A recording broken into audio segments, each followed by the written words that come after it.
Hi, mine's Phil. I like to come at politics, and it was fairly obvious from the Conservative Party's manifesto for the last general election that Boris Johnson wanted to sweep away as much parliamentary scrutiny of his government, as much scrutiny as possible, in fact, of his government as possible. But he accelerated that during the pandemic. He's used emergency powers to create new criminal offences, as well as to spend billions of pounds of public money bypassing parliamentary scrutiny altogether. Well, those emergency powers are coming up for review in a little bit, and even Conservative MPs are not all that keen to make sure that they renew them exactly as they are. But first, if you'd like to be notified of daily news and politics, please subscribe to the channel and click the bell notification icon. So, back in March, Boris Johnson got his newly empowered MPs to vote through emergency powers under the guise of dealing with the coronavirus pandemic. Now, what was odd at the time is that he wanted these powers to last for 2 years. Now, as things stand, we could absolutely look now and think, yeah, this is going to be an emergency for 2 years. But at the time, all of the talk was beating this quite quickly. We were certainly going to have it all over and done and dusted by Christmas. So why would he have needed those emergency powers for 2 years? But he didn't get them quite with that. At least there was a block in there because, you know, there was some MPs, even Conservative MPs, not terribly keen on the idea of 2 years worth of rule by decree. So, and obviously no opposition MP was in favour of that. So the government compromised and agreed to reviews every 6 months.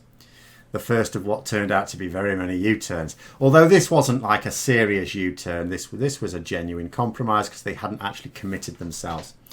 Now, at the time, the country was going into lockdown. The general notion of emergency powers wasn't in itself ridiculous. It was a fast-moving situation. Absolutely, government were going to be able to need to do things quickly. It was an emergency. It still is an emergency. And you needed the government to be able to act quickly. That was fine. But now the situation is, as Sir Graham Brady puts it, now this is the Conservative MP who represents the party's backbenchers, very influential. And he said, this is his quote, "We now know that the NHS coped with the challenge of the virus and Parliament has been sitting largely since April. There is now no justification for ministers ruling by emergency powers without reference to normal democratic processes." Now, I could take exception to his first point there. The NHS did not cope well. The NHS was only made to cope well, or made to seem that it coped well, by discharging infected patients early, freeing up beds that weren't really there to be freed up. They dumped the problem onto communities and into care homes. So you can't say we didn't cope at all just because, you know, the patients weren't being crammed in there without any beds. Because you have to look at how we did as a country. If the NHS had coped, then as a country we would have coped. They just moved the problem somewhere else. But anyway, on to the democratic aspects of it. So, I mean, he has to stick to his fantasy that the NHS coped, of course, because to do otherwise isn't really to attack Boris Johnson, because he's only been Prime Minister for a year. That would be attacking his own party and government over the past decade, because the reason the NHS did not have the capacity is because it was not allowed the capacity from his party. But why is Sir Graham and Conservative MPs, because he's representing them, he's not just speaking for himself, he's representing an awful lot of Conservative MPs. Otherwise, because he's normally quite discreet, he generally only discusses matters where there is, you know, a significant groundswell of opinion on the backbenchers. So why is he not willing to let Boris Johnson carry on using his autocratic emergency powers to push his agenda? I mean, after all, removing those powers, or even just watering them down, means that the government actions will face parliamentary scrutiny. It will give a chance for the Labour front bench to more publicly be engaged in debates, raising their profiles further. Profiles that have been suppressed due to Boris Johnson bypassing Parliament. Because there's an awful lot of, people changed on the Labour front bench during this crisis, and a lot of the public don't really know who they are. And now, under different circumstances, I have got very little doubt at all that Conservatives would have been very happy to rubber stamp another 6 months of these powers for Boris Johnson. But he's made two fatal errors as I see it, if he really had wanted these powers for 2 full years. The first of which is he's making a complete arse of everything. You know, sure, the government keeps saying how brilliantly they've done. And yes, there are people in the country who are buying it. But polls clearly show that there's an increasing number of people not at all happy with the government's handling. In fact, a recent poll says 76% of the population are not at all happy with the government's handling. And also not happy with Boris Johnson on a personal level. And less likely to vote Conservative in a future election, which obviously imperils Conservative MPs in general. And if Boris Johnson can't make the right decisions, then Conservative MPs have no choice but to force him to have his plans debated in Parliament, even if it means giving more exposure to Labour and other opposition parties, because it means the decisions are much more likely to be correct, because they understand that if you subject an idea to some criticism, the idea will get better as if you are forced to accept the criticism. And Parliament sort of forces you to. Then the second error, and this from their point of view is much more serious, and that is in not just bypassing Parliament, but specifically his own party. Backbench MPs are really quite happy being the power behind the throne. There are a number of influential backbench MPs they're not backbench MPs because their star isn't high enough to be awarded a position in government. Some of them have been offered promotion, offered ministerial positions, and they've turned them down. They quite like being the power behind the throne. They quite like being the one pulling the strings and not themselves getting their fingerprints on any of the dirty work. But this is not happening.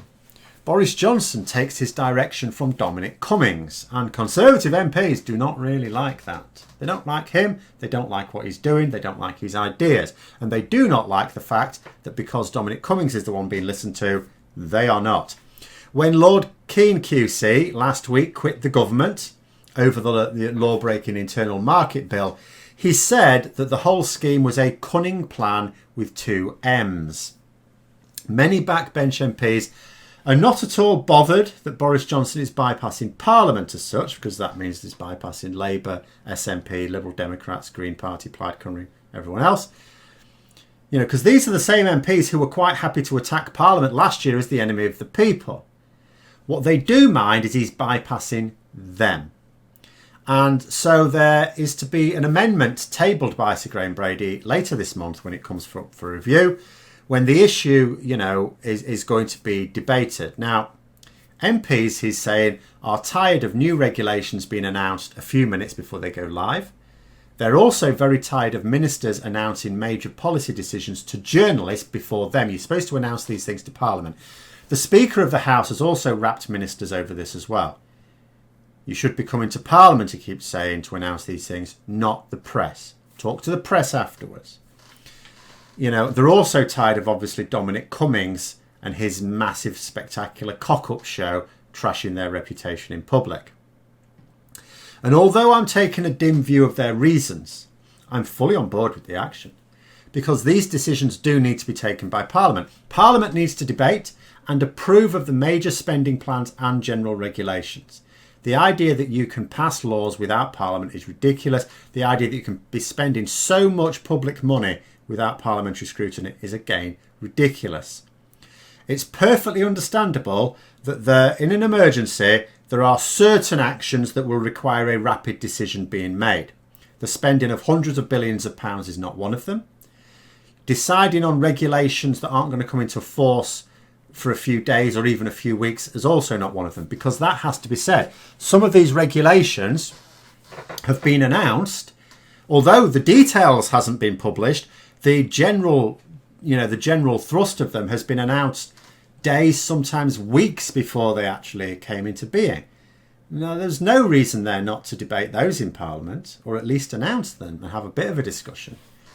Even the announcement that Boris Johnson is going to give to the nation tomorrow was announced yesterday. So that could have been discussed today in Parliament. Or he could make the announcement in Parliament, have it debated, and before anything definite came in, have a little vote. You know, on a much more accelerated timetable because it is an emergency. Absolutely. But you could still have that discussion in Parliament. Because we need to have those debates, we need to have the decisions made in Parliament. And not only because we expect our elected representatives to take part. My MP, for example, is not a member of the government. So her only input into this is if it's discussed in Parliament and voted on in Parliament. Otherwise, I have no representation in this matter. But because these discussions, you know, taking place publicly will mean that the rationale for those decisions will be a matter of public record, and that's really important. But I also have another reason for wanting this, which is a party political reason, because I'm not a supporter of the Conservatives. Make no mistake, if Conservative MPs vote against Johnson keeping these emergency powers, or even just taking away some of them, it won't be because they think they can make a better job of the COVID response. It's because they want to stop him fighting the pandemic. It's strongly believed that tomorrow Boris Johnson's going to announce another national lockdown for about 2 weeks. Again, late, about a week and a half after he was urged to do so by the Chief Medical Officer. It's also believed that what he will announce is not what the Chief Medical Officer is advising, but a watered down version to keep his backbenchers happy. Because if his backbenchers were actually to get a vote on it, there probably wouldn't be another national lockdown at all. You know, they don't want to put in better measures. They want to ease up completely on the restrictions. And I want people to see that, because if it's got to happen, if it's going to happen, I want to see the people who are actually responsible. I want to also see how these MPs impact our Brexit recovery. Because as things stand, very easy to dump all the blame on Boris Johnson. Because after all, Parliament aren't discussing these things and they're not voting on these things. It's all Boris Johnson. When the party gets rid of him, he will take the blame away with him.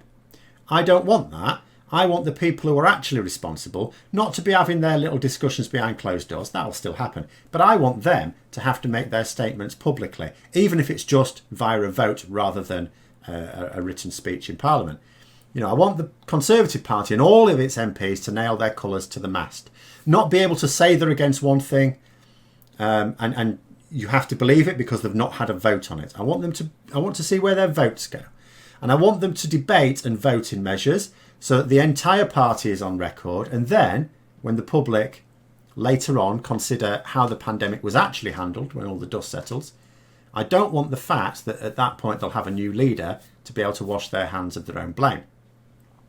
And another thing of interest, just to point out, I've talked a couple of times in this video about taking those powers away or watering them down. I think it's very likely that they won't just remove those emergency powers altogether. For example, they don't seem at all bothered by the massive amounts of overspending on services that we've not been getting. So it might be that they just water them down and just make it so that he can't issue new regulations without Parliament's approval. That's why this might seem to be, you know, because we're hearing that he's going to table, Sir Graham's going to table an amendment rather than seek to repeal them altogether. But we'll find out. I think this is probably going to be next week. Until then, I hope you found the video interesting. If you did, don't forget to click the like button. If you'd like to support the channel further, please also click the Patreon link for details. And until next time, I'll see you later.